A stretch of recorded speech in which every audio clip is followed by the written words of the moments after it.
This is really about how sometimes you can get in a rut and you don't think about a problem. You think about a problem in a standard way and you think you get kind of locked in. And so I ran into this recently, and it was something about ordering the pages, creating, changing, sorting something, but not using any algorithm, right? Like we have this notion of sorting that it's sort of natural, whereas really sorting is sort of always a construct. Like if I sort some people by alphabetical order, there's nothing implicitly interesting about, or like no natural order to that thing, because the alphabet's like whatever order somebody came up with like 3,000 years ago, right? Maybe numerical ordering makes sense, but the reason you do it, like, are you sorting by size? Are you sorting by weight? Are you sorting by age? The percentage of iron in it, right? Those have particular uses, but the notion of numerical sorting itself is just like, sure, but the number only means something within the context of something else. But anyway, so I guess what I'm saying is, in some situations, there's no such thing as a right place. The right place is the order or the place you want it to be in. And so this kind of mind block that order is a natural thing actually caused me to blow like an extra hour or two the other night on a programming problem. And then finally, I realized that order is arbitrary. Like we can have a mathematical rule about it, or we can have alphabetical, which is a lexical rule about it, or we can do something else. But sometimes there's just an order, like for some reason, because like the assembly order actually is a really good example. What's the order of parts go in? That's actually a sorted thing. And it's kind of by how they all interact with each other, but it might take into account the tool you're using. So there might not actually be a way to algorithmically figure out the order of the parts you're going to put on an engine. Right? You do it by the order in the book because somebody figured out that was the easiest way. So that is a sort order for instructions that is not, not a natural order. So I just want to give you an example where I ran into this and then how I solved it. And it turns out the fact that we sort things or order things by some rule is purely arbitrary, and we could just pick a different rule. So in this case, the 75, 47, 61, 53, 29, that is just the order of pages I need them to, that is pages that are currently in a certain order, or you can think of them items in a work queue in a certain order. The list on the right is the order they need to be in, only one at a time.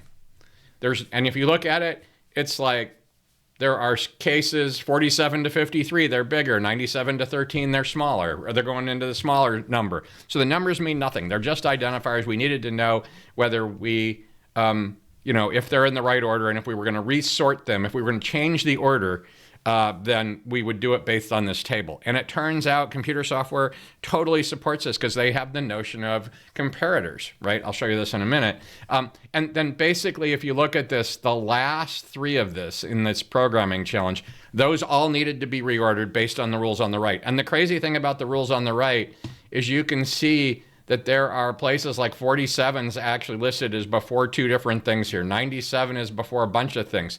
The only reason the order matters for that part is within the context of this other part. So there's no way mathematically to determine this except for this truth table, right? And so I had a whole bunch of rules for this truth table, and it was a nightmare. And I don't know what I was thinking. Like an hour in, I'm like, oh, I'm walking away from this problem.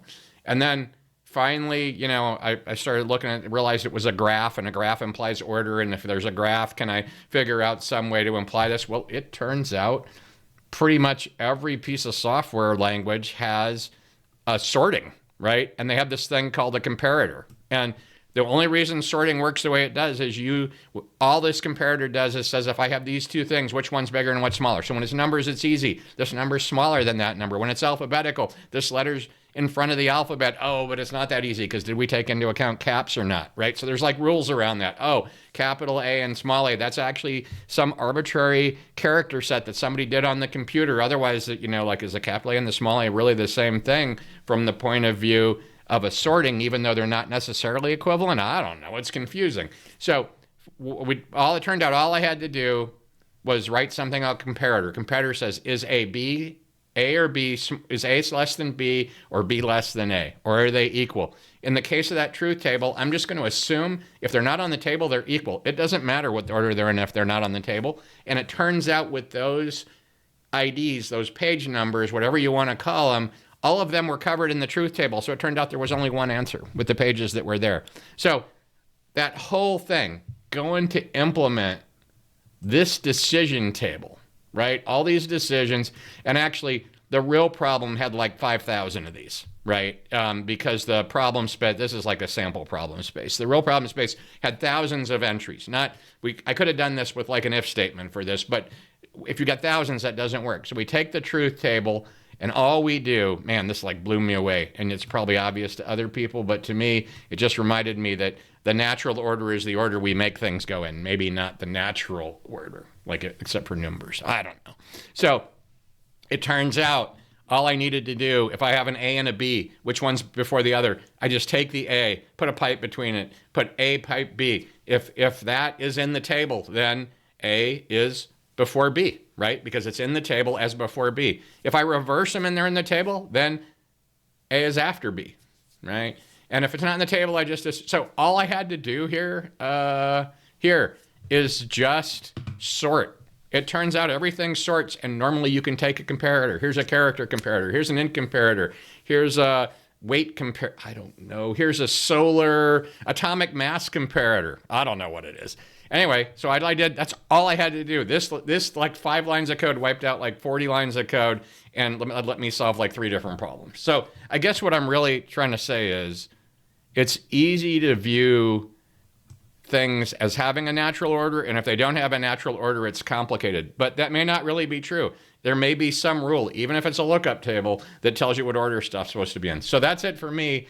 I just, sometimes you just get locked in, right? Like, hey, I know what this means. This means sorting numerically, but nope.